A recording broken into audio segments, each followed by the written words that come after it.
Hi guys, Desmo here. Very quick video today. A tool for price checking and trading just came out a few days ago for PoE2, and I want to show you how to download it, how to use it, and a few tips to make even more from the tool that we have.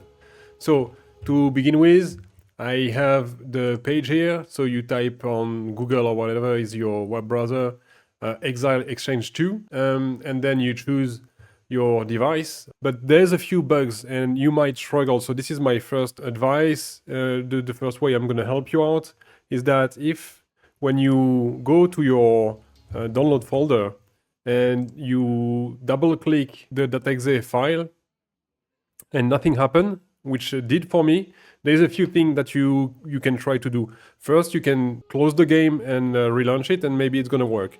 If that doesn't work, you can actually close the game. Then on your device, on your computer, you can right-click your game and execute it in administrator mode, and then you do the same. You execute as an administrator here. All right. It took me a few attempts actually to make it work the first time. I don't know if they fixed the bug or if it's still there, but it might be a bit difficult in the beginning to put it up, but it's gonna work. All right. So the second thing is how to use the software. You basically the most common feature that you have with the trade tool is to check the price of any item. So let's say you dropped this unique item, you press Ctrl D while you hover over the item, and it's gonna open the window like that. This is only a beta version, as they say on the top of the window here. So there is lots of bug. Be nice with the developers. They did a great job. It's working. It's gonna be improved. They're gonna fix the bug. It's gonna be really, really useful. This tool is the kind of tool that helps you make a shitload of money, right? So this is the first thing. The other thing is that you cannot check too many mods on the items because there's a few that are blocking the checking process, basically. If you take any item with resistance modifier, it's not going to work. All right. So you can check that, for instance. So you click the mode. You can check the mode that you want on any items. So if you check like that, you're going to have the price for pretty much anything in the game. But you can be selective. Once you select a mode, you just have to put your mouse over the button on search underneath, and then it's going to check the market for the match that you have for the item. You can collapse that. It's just a quick tutorial for the people who don't know how that works. You can hide different tables, like for the stats and so on. You can collapse them. If you click on online, if you hover, actually you don't need to click, you just hover here and you can click the offline and online. So if you do that, now you see the items that are also offline. When you don't have any match, it's a good thing to also check price of items offline so you have a better idea of what's available. Also, if you have like an item listed for like 3 weeks, you know the price is probably outdated, so it's not like something you should trust.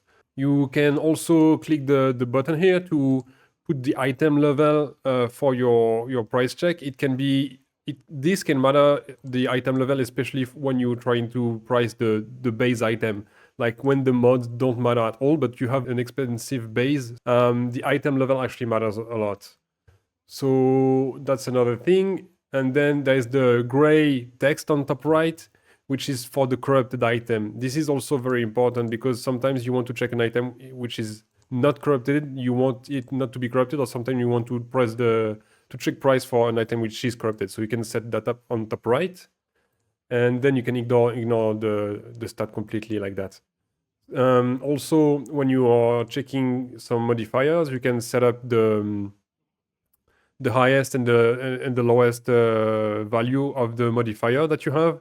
Like for instance, if you check something and you don't have any match like that right now, then I can try to just lower by scrolling with the mouse button, by scrolling down to reduce the value to see if there is a match like that. One last thing for the tool itself, just for the price checking part. After that, I'm going to show you some more useful stuff that you have with this software. Once you check and you select a few different modifiers, and this is what we have to do right now because the resistance modifier, they are not working. it appears as a basically all elemental modifier, where actually here it's called resistance, right? So you have to select the other modifier that you want to price check, and then you click on the trade button here, and it's going to open the trade website with the base item that you selected and the modifier that it has on it. So if we check here, there's still no match because I have the item level. This is why. You see it's not corrupted, it's not mirrored, and we have the modifier that we wanted. And then here, since we had the cold modifier, we can check for cold resistance, and let's say we want to have at least 20 resistance to have something comparable, and we see there is one listed for 11 days. So this is how it works for the trade tool. Now, the thing that is really, really interesting on top of that with this tool, and I'm going to show you how to set it up, is when you have it installed and it's launched, you press Shift plus spacebar, and it's going to open the... There's a few different things, but the most important one is the setup options here. So you can click that, and here you have the default input that you use to price check the item. You can put it to Control or Alt, and then you can even change the key. So if you want to put, like, I don't know, Control H, for instance, you can do that, Alt H or whatever you want. But what is really, really interesting, there's a few other tabs that I'm not gonna go over because I want to make this video as quick as I can. But the chat input is the one that I like a lot. And you have, by default, you have the first two here that are set up, which are really, really, really useful. If I leave that, and yeah, there's a few bugs. See, sometimes there is just like the window is not completely closing. This happens also when you price items sometimes. Yeah, see, now I'm moving and the overlay is actually persisting. So if that happens, you just need to check some other item and it's going away. All right. So back to the chart keys, the hotkeys. The first two are by default set up with the software. So if you press F5, you're going to go back to your hideout if you're not already in your hideout, obviously. And anywhere in the game, if you press F9, you're going to exit to the character panel selection. So if I press F9, boom, character selection. And then I'm going to go back into the game. Very, very useful. A few additional things that you could set up for your chat commands. You can put hotkeys for trade with to invite with last. So if somebody whispers you for a trade, you can just put one key down and you're gonna invite the guy. You don't have to go to your chat and right click and click invite, right? You can just click one key. And so I do 7, 8, 9 and my trade is done. It's gonna be much quicker. I also put hideout last because like that is gonna invite that person to my hideout directly. That can be more helpful than invite last because invite still needs to join your instance to trade. So hideout last can actually be better. Also, I did put as an example global 820. What you could do also, you can set your own. So you can put like, I don't know, /D and D, and you put it on Shift D. You put save, okay. And now if I press Shift D, boom, D&D mode is set. And if I press it again, boom, D&D mode is off. So that's very, very, very useful.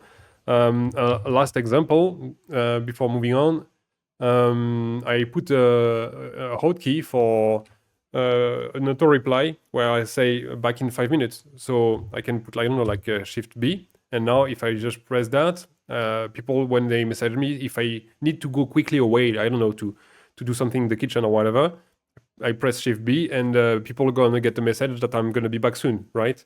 I don't know, you could put, I don't know, auto reply, hello mom, right? And we put Shift M. Okay, my French keyboard is messing up with me. Shift P. And there we go. And now if people are messaging me, they're gonna get hello mom. Right. So that's it for the video. I hope it was helpful. If you have any question about the trade tool, leave a comment. I will be happy to help you out. If it was helpful, please like and subscribe. And until my next video, take care of yourself and bye.